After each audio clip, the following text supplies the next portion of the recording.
The Giants, they're 2 games into the preseason. They're coming off a 31-12 win over the Jets on Saturday night. We got a lot to break down here, from Russell Wilson's efficiency to Jaxson Dart's rising stock and how the defense is shaping up. So let's bring in WFAN host Danielle McCartan to talk about what all of this means for Big Blue. Danielle, what's going on? How you doing? Oh, you know what? Enjoying the last couple of days of summer, Dex. How are you?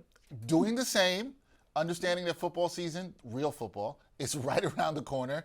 And Sure. makes me miss summer a little bit, but we got to be excited for the football, right? Got to be excited for it. So, Yeah. Dan, yeah, I know you're excited. Now, Danielle, on Saturday night, Russell Wilson played clean, efficient football in that game. What stood out to you the most about his performance and his command of the offense? What did you like about that?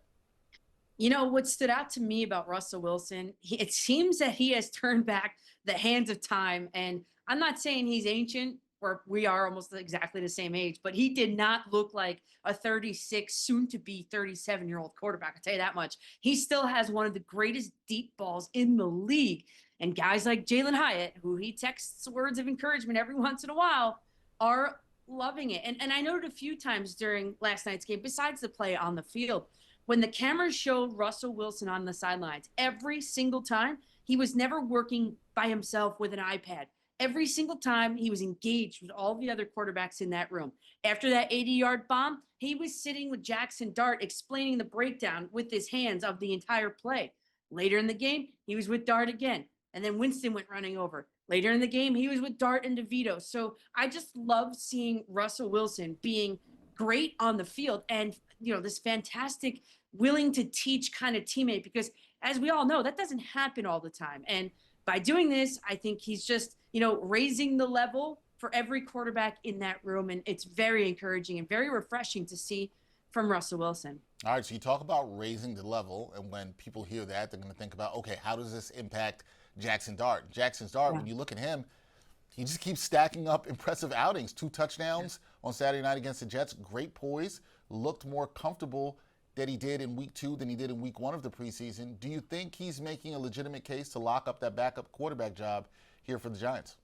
Well, Dexter, I'll tell you one thing. I am so glad you didn't ask about the starting job, because I do not want to see him out on the field at all this season if it could be prevented. Now, I think it's because Joe Shane put him in a nice position where, he's able to sit and learn, especially from that Super Bowl winning quarterback, Russell Wilson, who seems to, as we just talked about, embrace that role. But suggesting the backup job is interesting, and I might go for it only for the reason that a second string quarterback gets more reps with better talent than a third string quarterback does in practice. So also in my mind, I mean, Jameis Winston, he isn't doing enough to earn that backup job. It almost looks like he thinks it's a given to him, and he just doesn't look sharp to me. The offense doesn't look sharp to me with him running it. I mean, the fumble on the first snap of the game last night for Jameis Winston, I mean, come on. So if what we're seeing right now is Dart's baseline, this is a good situation. He is, for the most part, making the right reads, standing tall in the pocket, scrambling when necessary, pretty accurate.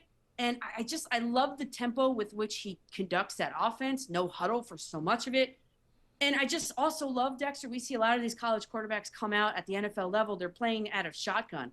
Jaxson Dart, I think every snap last night was under center, like an NFL quarterback. So some of these rookies haven't still figured that out yet. But while I don't want to see Jaxson Dart start a single game, I would be open to seeing him getting some second string reps throughout the season. I think you might be onto something. Yeah, I mean, I think there's value. We were in the same place, because I think there's some value in him getting those second string reps. I wasn't going to go as far as the starter. That's pushing a little bit too much right now, and I Yeah. think you and I are on the same page in that you can get some value as a rookie learning, just sitting and watching. It doesn't Yep. hurt to sit and learn. You can learn a lot from a guy like Russell Wilson. But let me follow up on one thing here with you, Danielle, because you know this will happen.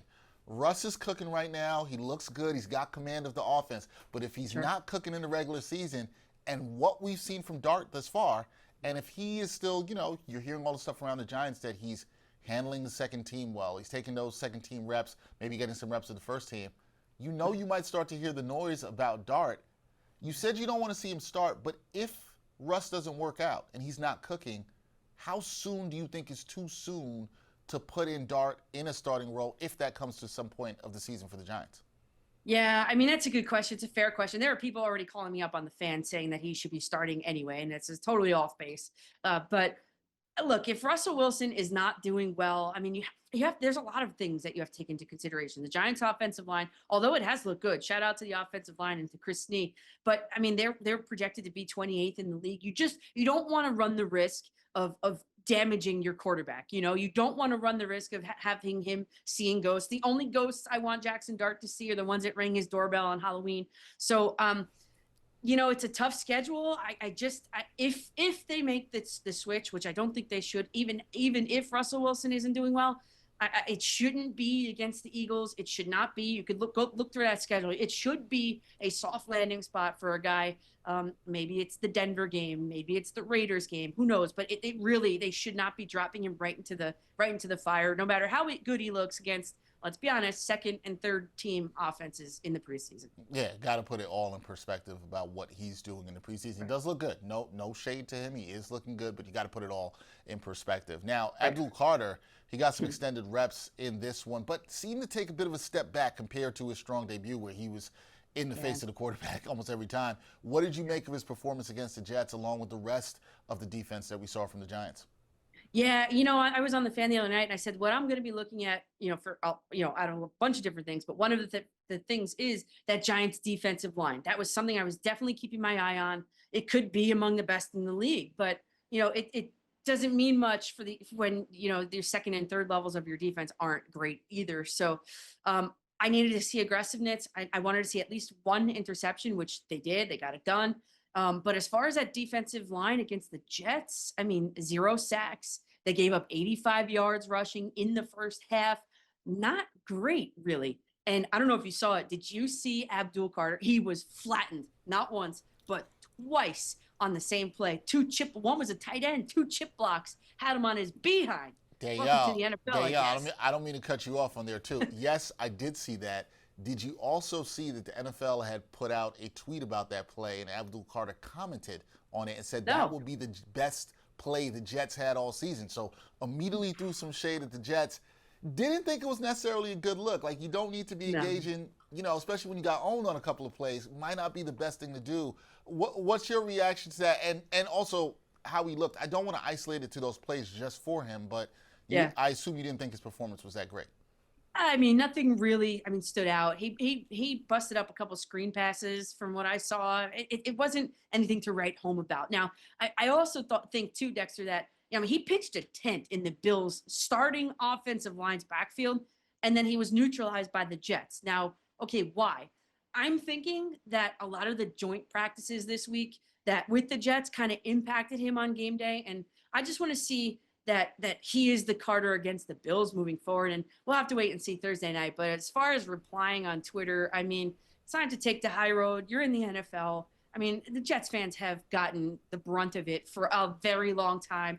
Tom Brady's speech the other day I thought was uncalled for. Just worry about you, Abdul Carter, and that's all. I agree. Not necessarily the best look there. Last thing for me, Danielle. Many of the pundits have pegged the Giants as, I guess, at best, a mediocre team this year. At best. So, based on what you've seen in these first 2 preseason games, do you think this team can be better than expected by the pundits and the experts out there? Do you see the Giants exceeding expectations here? Well, the beauty of fandom, right? I mean, it's time to book your Super Bowl tickets if you're a Giant fan. Look, this Giants team, it looks like it's going to be better than expected. Yes, but again, in perspective, Dexter, let's pump the brakes. It's been only 2 preseason games. And back to reality also, the Giants have got the most difficult schedule in the league this season. The 2 teams from last year's NFC Championship game, oh, by the way, reside in their division. And I know the over-under is 5.5. I'm actually going to take the over on that because I look at the schedule. I think the Chargers are beatable, especially with that offensive lineman going down. I think the Saints, Broncos, Bears, Patriots, Raiders, I think they're all beatable. So overall, I'll take the over, but not by much. I think the Giants win 6 games this season. All right, there you go. You got it from Danielle. Giants going 6-11. Some people may think worse than that. Some people may think better. We will see how it all plays out. They've played 2 preseason games thus far. 1 more coming up before the start of the regular season. That is Danielle McCartan. Check her out on WFAN. Always doing a great job hosting there. Danielle, always a pleasure to talk football with you. Very soon, very, very soon, we'll be talking some real football. Can't wait. Yeah, Dexter, I hope it's a lot happier than it was last season, but we'll have to wait and see. Yeah, we know how a lot of Sundays went when we talked last season. Hopefully a little better. We just hope for a little better. Hope so. Thank you.